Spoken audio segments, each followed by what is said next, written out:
Sure. Are you sure? You know, that kind of thing. I do that on my Egun's Diary political. I can be that petty.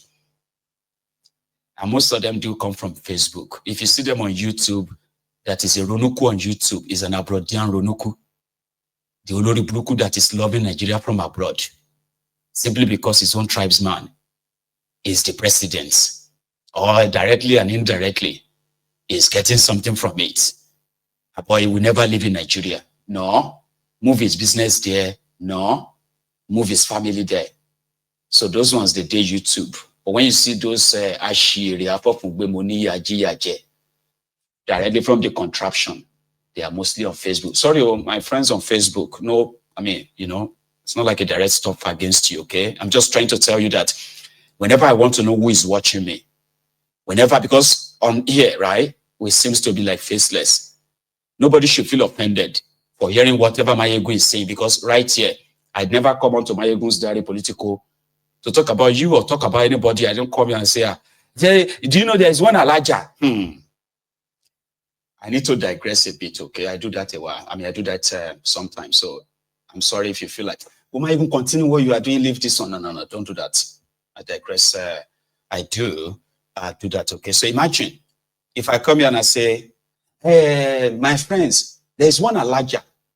If you see this Alaja, if she lives next street to my place when I was living in Ajangbadi, hey, you won't believe. So you know what? The number of the viewers will just was, Baba, it's Yawiri. If anybody know, I made a caller waiting smoke. So there is no reason for you to be offended on Mayegun's Diary Political, except if you are a closet Ronuku, a closet bat idiot, or better still, a deluded one Nigerianist that continue to tell himself that he is a proud Nigerian. Do you get that now? I'm not somebody anybody should be offended or like, but they do. And I do that once in a while to rile them. So if you join APC, if you are a closet defender of theirs, on Mayegun's Diary Political, what I do most is to let everybody know that there is consequence and there are consequences for every action. Whether you choose not to do something and others choose to, the consequences will come. And these consequences in the case of Nigeria is always national. In fact, those of you maybe say no, they participate in their charade like myself. We are all bearing the brunt of those who continue to enable these rogues every now and then. Talking about brain. Do you think this person who is the spokesperson for the APC, his name is Felix Moka, who happens to be a very loudmouth, loose canyon, and at the same time, I do wonder if it is the same kind of like process of being part of APC makes people do this, or is it general? Because sometimes I'm like, except somebody is very, very, deceitful. Someone can be living in that Nigeria today. Well, okay, bias. Okay, like extremely biased. Well, your biases should be to some extent, in my own opinion, right? Your loyalty should be to your country. And when you are part of a government or a part of a political party that has brought total ruination upon a country, division, poverty, insecurity, at a global level, like, you know what I mean? Like, at that point, right, there should be something in you that's like, there's something we're not doing right, too. But that is not for APC. So that makes me wonder, like, is it just like, cosplaying, like acting this wicked, talking this dismissive and unconcerned, that kind of a thing, right? Or that's actually his brain. And I was like, man, God, they create too. Again, this is another person's meltdown. But this time it's not just any person. His name is Felix Moka, APC, Ebekebe's spokesperson. It was with a party earlier today, in which he called those who are forming coalition as thieves, who are coming to steal money from Nigeria. Baba Tinubu don't double your debt. Somebody who met a debt of, officially met a debt of 115 trillion. Today, Nigeria's debt is over 240 trillion. But where is the money? Who is the thief? Please watch this. It can't be the same brain this guy uses to actually be the father of his children. In my mind, it can't be the same brain, this particular brain, that this guy uses to run his life, moving about, and he's still here with us. You will marvel that God they create. Now listen to somebody who is the spokesperson of APC. Mr. Felix Moka, thank you very much for joining us. Well, the coalition, they say the ADC is a dead party, and that is not a party that has not done anything. And Ralph Nwosu says, well, he's committed to Nigeria. That's why he yielded a platform for this your party that is not meeting Nigeria's expectations to be pushed aside. And there is a project that the alliance, the coalition is committed to. What do you have to say to Nigerians? Because he says it looks like you people are really under pressure, big pressure, and it looks like you people are jittery in the APC, very jittery. Mr. Moka, can you hear me? Thank you very much, Doctor. I can hear you. Can you hear me? Yes, clearly. Thank you very much, Doctor, for having me today. No, the All Progressives Congress, APC, is not jittery, has no reason to be jittery at all. We're not jittery because the President of the Federal Republic of Nigeria, who is the leader of our party, is doing exactly what Nigerians elected him to do. He is standing tall and standing strong for Nigeria. He's voting with all fingers of his hands for the progress and prosperity of Nigerians. This president, unlike any other president that has come through generations of presidents in our country, decided upon his swearing in that some of the most acerbic challenges confronting our country must be confronted with seriousness and with total devotion. He summoned the political will, which no other president has done before him, to confront those challenges. And today, 2 years on, we have a whole lot to say about the outcomes, at least preliminary outcomes, of this bold, determined effort of this president. Now, I just listened to a part. I didn't hear all of the interview with Mr. Ralph Nwosu. And it's really pitiful because, you know, even though the so-called ADC, the choice of the platform ADC was made just a few days ago, Dr. Ruben Abati, you will recall that this judgment by these characters who have now constituted themselves to the ADC began very early on in the life of this administration to vilify this government and in fact issue a report card that this government has not in fact met the expectations of Nigerians. Even in the first few days of this administration, individually, they all came to that conclusion. So look, this is a predetermined judgment. It is not a judgment that follows an examination where you have an assessment over a constitutional term of 4 years to say whether or not the president has succeeded. Even now, today, we're just barely, over the 2-year mark for this government. And some of these individuals have already decided for themselves, by themselves, and in their own interests, that this president has in fact not met the expectations of Nigerians. That is all dubious and is bogus. Bogus in the extreme. Now, let me just say this, that all of the faces you see who parade themselves as members of the ADC coalition, look very closely at them. Discover the tribal marks on their faces, whatever birth marks they have on their faces. Keep it in your mind, my fellow compatriots. These are many of the architects of Nigeria's misfortune that has now become totally generational. They are the architects of Nigeria's economic stagnation. They are the architects of Nigeria's, incredible dimensions of corruption and underdevelopment and extreme poverty. These are the men, especially, I don't want to bring women into it so far, but these are the men who, constructed what this president today is trying to solve. Now, let me say this. This president has only been the governor of Lagos State. He's been operating in the Southwest. He's never been on the national stage. Never, to my knowledge, never had any political position on the national stage. This is his first time of emerging on the national stage as president.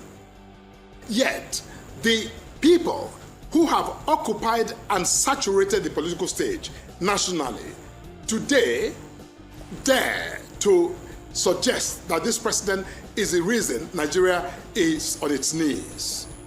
Now, let me say this, Doctor. Nigeria is no longer on its knees. They brought Nigeria to its knees, but Nigeria, by virtue of the commitment of this president, has decided that no longer will Nigeria, crumble to fall on its knees. Nigeria has arisen. Our economy has arisen. The hope for Nigeria for the future has arisen. And I don't think that anybody like Ralph Wosu has any locus to come speak to the incredible moment that we're living through. This is a historical moment. And I think that anyone who loves Nigeria must pay attention and support this president, because he's doing what no other president has done. He has jettisoned popularity, the need to be popular with Nigerians, because he's putting Nigeria first, because we're all Nigerians. So when he puts Nigeria first, he puts Nigerians first, our collective best interest first. And I think that that's really where we are, and which is why we are not concerned about nuisance lele, nuisance lele, nuisance lele, nuisance lele. Felix Moka. Guess another one they are also telling themselves. They said Tinubu took decisions, all these policies of Tinubu, World Bank policies of poverty, They said Tinubu decided to choose not to be popular. Do you get that now? Like, he wanted to rescue Nigeria. That will make him unpopular. So his policy to float Nigeria Naira, which is a fancy word for devaluing your currency. No single investment in your power sector. Rather than crush terrorists, Tinubu is negotiating with them. In fact, blaming the victims of terrorism for not being tolerant. He is planning to build them ranches for terrorists that are on Okada, on bikes. Tinubu's policies increased import tariff, which is another one, apart from the subsidy removed, import tariff, a country that is import dependent. Tinubu and his gang kept the southern border of Nigeria, it remains short. Everyone will tell you that, they've opened border, they will open border, you know what I mean? So smugglers are the kings running the borders of Nigeria. They claimed to have removed subsidy. Everybody go, they buy their own oil, bring it to Nigeria. They cut tape to say Dangote will end fuel scarcity in Nigeria and they will bring you cheap oil. All of that changed. So, well, Malta became the biggest country where they are now importing fuel to Nigeria. And guess who owns a Malta, refinery where they are doing this mixing? They have a name for it, God, I can't remember.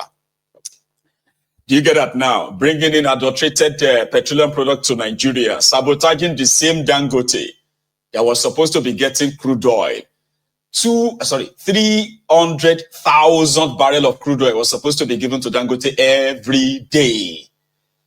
Oshimbaka. Now, these are Tinubu's policies. The policies that have contributed to your poverty. The policies that have crashed your currency, crashed your economy, heightened your inflation. All of these are realities that people are facing, but they are saying that, oh, Tinubu is doing them to, to save your future in order for, that nonsense. So, the reason why he's not popular today is because he's taking decisions to help Nigeria. Ask them, what exactly is that help? What exactly? That they are spending money that they don't even have. Tinubu policy, his policy, they are trying, tell us. Without repeating the nonsense they told you, he removed subsidy. Where is the money? The reason why they told you that they cannot afford subsidy was because they would need to borrow money to pay subsidy. Today, Tinubu has borrowed, like they said, Tinubu has borrowed the money, borrowed by the debt incurred by Obasanjo, because Obasanjo cleared the debt, but he also left some debt too. From Obasanjo to Yaradua, to Jonathan, to Buhari, all the debt they left for Nigeria, combined, Tinubu's debt in 2 years has surpassed that. And that is a fact. You will pay back that money. That is why you have tax law that they are celebrating. It is to help you. It's such a great thing. Look at tax law. Who are you going to tax? Because there's nobody to tax when it comes to the real population. Majority of Nigerians have become so poor. So poor that if Tinubu told them that he's not going to tax 80% of them, he will just tax the rich. There's no investment in their people. There's no investment in the real infrastructure that could help people to create wealth. But they are announcing policy, Tinubu's policy. They are, they will write national budgets. And inside that national budget, you'll be hearing 3 trillion, 5 trillion padded into the budget. Fake projects to be paid for with borrowed money. He removed subsidy on education. All these things, guy, man, come on. These are things that everybody is feeling. That is his policies. They are squeezing you to assure the World Bank, assure the IMF and the rest of their lenders, assure the Chinese, assure the Saudis, assure all these guys they have used you to borrow money from, to take loan from, that they can pay back. Continue to doctor the data to push, to tell them that, yeah, we can pay our loan back. She be with the wicked don't talk, say, a town hall, the ICC that he renovated has already handed them how much? 700 million naira in 3 weeks. Very soon they will tell you, say, FCT want to take a loan of $2 billion for the city improvement, infrastructure. You will see very soon. And that is why the meltdown is making sense. Bro. Since when I born you never seen this kind of abuse before. Tinubu, I must abuse you. Tinubu, number 1, Ogun Okiyapa. Tinubu, number 2, Ogun Okiyama. Tinubu, number 3, Ogun Okiya your children. Tinubu, number 4, Ogun go bury all your family. Tinubu is a god to you. A god to you. Tinubu is a god to you. And Wausa. Guy, that is, Baba, the lowest. That should be the lowest of your worry. As a Ronuku that is watching me right now, there is a lady called Halima. She is Galadima's daughter. She is from northern Nigeria. And according to her, to be associated with APC, without a Motekun, Baba, you feel no reach home complete. So, come on, I've told you that before. I don't wish you what you even wish yourself. Anybody that wishes Tinubu, APC, Ebekebe, with what they have done so far, anybody that wishes that on Nigeria, they are evil people. I am not evil. I won't even wish. So if they tell that I wish, I'm going to see Tinubu 2027, 2021 straight, no wahala. You have no idea what you are wishing for yourself. To those of you who said that 2 years or 3 years ago, today, we all know where everybody did. So I can't even wish you what you are wishing yourself. People have been killed. Those who carried Tinubu's picture, carried this, some of them have been killed in northern Nigeria. So we have victims everywhere. I can't even wish it on you. But somehow, I do care. And that is why when I share information that you should be aware of, whether it is useful or useless, you shouldn't bother yourself.